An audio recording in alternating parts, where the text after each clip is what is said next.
皆さんどうもこんにちは。刀の舞さんです。今回は京都観光に移動するドイツチームに便乗して東山堂という刀屋さんに行くためだけに日帰りで京都に行ってきた動画です。ぜひ最後までご覧いただけたら嬉しいです。以前アップしたドイツメンバーのお別れ会の翌朝ですね。なんなら9時過ぎはまだ寝てる日もあるので、起きれただけで達成感でいっぱいです。ドイツメンバーとは新横浜駅のホームで待ち合わせをしました。Good morning. How are you? I just Yokohama station.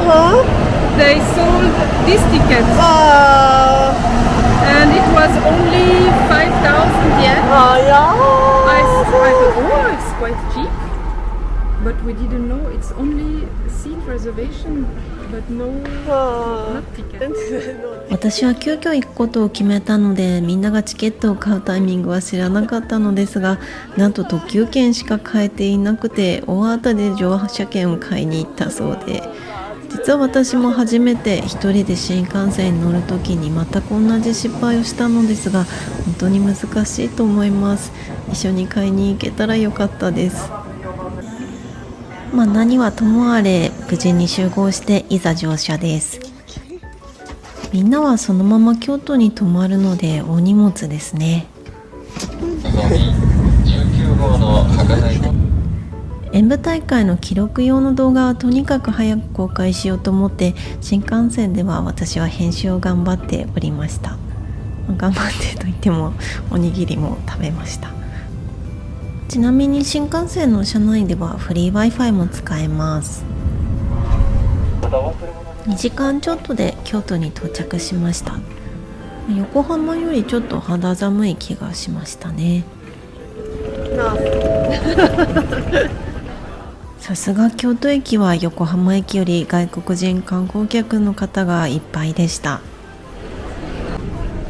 You're not hurt? no Oh. samurai. Powerful. No cold, no heat, no hunger, no thirst, no pain. とりあえずタクシーでみんなが泊まるホテルに移動することにしました。外に出てみたらなんと雨が降り出しておりました。タクシー乗り場も長蛇の列で、しかも残念ながら何台か乗車拒否されてしまったんですよね。致し方ないところもあるのかもしれないですが、3台に分かれてようやく出発いたしました。ホテルに到着。みんなが泊まったのは京都糸屋ホテルモンさんです。こういったおしゃれでコンパクトなホテルが今増えているみたいですね。ホテルの名前をかっこよく取りたかったんですが、トーマスがふざけるので諦めました。ホテル周辺マップもちゃんと英語版が用意されていて分かりやすいですね。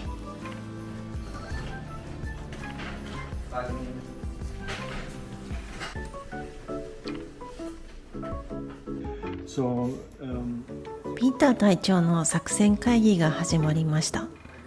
とりあえず今日の最大ミッションは東山堂さんにみんなで行くことなんですけれども、とりあえずお昼は各自自由に食べて再びホテルに戻ってくることにいたしました。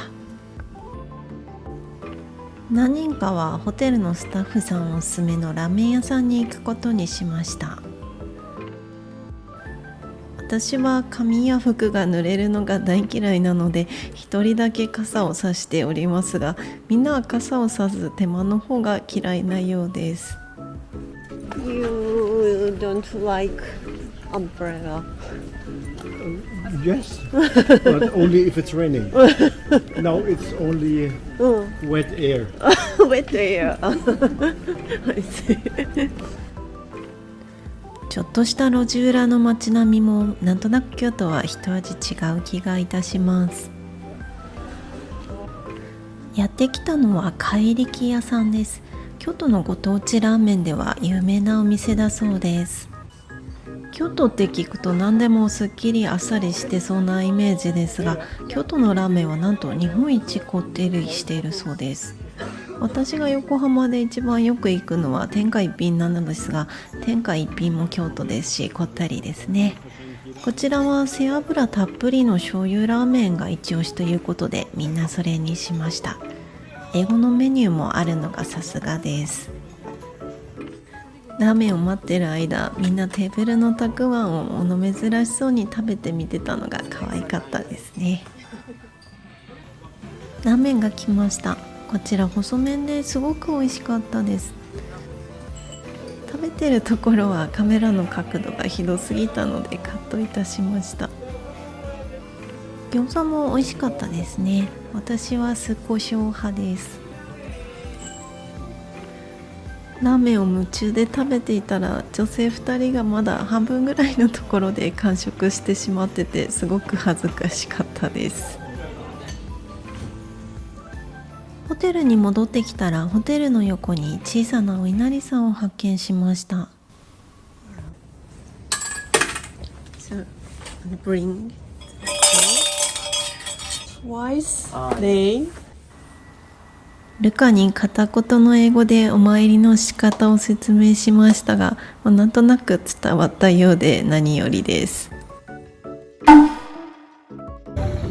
バスに乗っていよいよ登山道山を目指します。後方の席は私たちが占領してしまいました。四条大橋を渡って祇園八坂神社が見えてくると、それだけでワクワクしますね。バスのルートはピーター隊長に任せっきりだったので、どこ行きのバスだったか忘れちゃいましたが、最寄りのバス停から少し歩き、ついに登山道兵庫院店に到着しました。10名で私のほかドイツ人と同じ頃に行きますが大丈夫ですかと電話しておいたのですが、そういう団体のお客様ばっかりなので大丈夫ですよと言っていただきましたので、安心して訪問できました。店員さんたちもみんな英語堪能です。入り口には早速木刀や浄土の杖がありました。初めて触りましたが、ちょっとやってみたくなりました。こちらは空手着メーカーのはやてさんとのコラボキティ T シャツですね。かわいいです。You want? 脇差しみんなここぞとばかりにいろいろ購入しようとしてます。脇差しの木刀もいいですね。Oh, you want katana oil? Do you want something? I want that hakama, but very expensive, so I think. Which material? This one. 私はこの時見つけた夏用の稽古着を今でも買うか迷っております。迷ってる理由としては金額なんですが、今持ってる稽古着の倍の金額ですかね。3倍ぐらいだったかもしれない。 But it's really expensive, so I Really? think. Oh yeah, about 20,000 here. 22,000. 着毛してみましたが、大げさじゃなく羽のように軽かったです。筒袖じゃないので本番の稽古にもいいですよね。彼女は筒袖の方の試着をしております。私の作業の色が素敵だからとお揃いで買ってくれたのが可愛すぎました。つばや縁頭、目抜きだけでも売っておりますし、もちろん模造刀もたくさん売っております。2階は靴を脱いで上がります。壁一面は木刀がいっぱいでした。こちらは築100年以上の町屋をリノベーションして作られたそうで、踏板そのまま使われているそうです。外から見える甲冑の後ろ姿を見ることができ、ショーケースには真剣がたくさん飾られています。兜も買えるんですね。どれも素敵ですが、私にはまだ真剣をお迎えする覚悟がございません。上がるときは全然気づかなかったんですけれども、壁の木刀はいろんな流派の木刀で形が違うようで、ステップに説明がございました。本を2冊だけ購入しましたが、また京都に来た時も裁縫したいです。続いて京都ハンディクラフトセンターという施設へ行きました。海外の方向けのお店で、彼らに連れてきてもらわなかったら絶対知ることができなかったと思いますが、すごい面白い施設でした。日本の古典的な文学書のペーパーバッグとかもたくさんありましたね。学生の頃、私は三島由紀夫が好きでした。自分へのお土産で日英大訳の座禅のミニブックを購入しました。他はどんなものが売ってるかというと、浮世絵とか小さい兜とかで、ここでも模造刀がありました。そしてみんなが試着してたのは着物というか部屋着なのかな、ちょっとテカテカしたプリントの生地でして、明らかに海外の方向けのお土産という感じですけれども、日本の柄を楽しみたいという方にはお試ししやすいかもしれません。お土産に良さそうな伝統工芸的な小物もたくさんありました。これ帯がこんなとこで無造作に売られてるのかと思ったらテーブルクロスでした。いや、ここは広くて何でも揃っているけれども、あんまり知られていないのか、そんなに混み合ってなかったので、海外の方にはここ本当におすすめしたいですね。穴場スポットといいますか、お土産屋さん京都中にたくさんありますけれども、ここに行けばいいんじゃないかなって思いました。全部英語の説明もありました。再びバスでホテルの最寄りまで戻ってきました。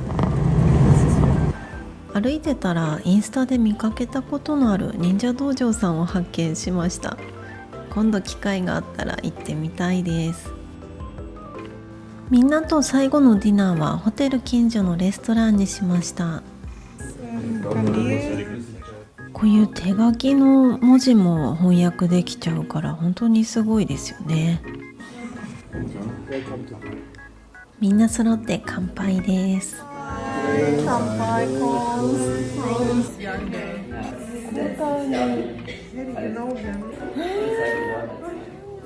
バーバラとせっかく音楽の話ができたのですが、彼女の好きな日本人の歌手は知らない方ばっかりで申し訳なかったです。